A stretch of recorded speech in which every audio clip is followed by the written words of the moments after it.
Sábados de loito, sábados de loita. Baixo este lema reuníronse as integrantes do colectivo Mulleres en Acción na praza do Concello de Ribeira para lembrar as vítimas da violencia de xénero. Setembro foi un mes especialmente negro, con 10 mulleres asasinadas, ás que o colectivo pretende con este acto dar voz para que a sociedade non esqueza, deixando a súa pegada no monumento Vidas Fendidas.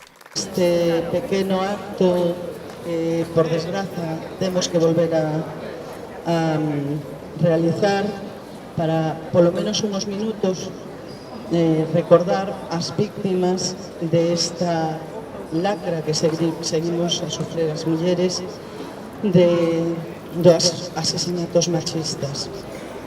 O mes pasado, 10 mulleres máis foron asasinadas a mans das súas parellas ou exparellas, algúns dos cales en un acto de cobardía máxima para non afrontar as consecuencias do seu crime, pois despois suicidáronse, non?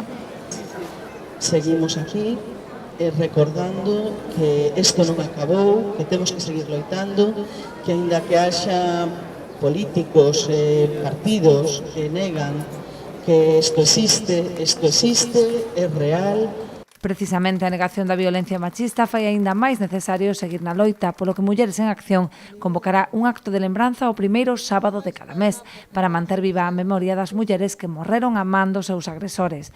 O Ministerio de Igualdade cifra a día de hoxe en 49 as mulleres asasinadas no que vai de ano, máis que en todo 2022.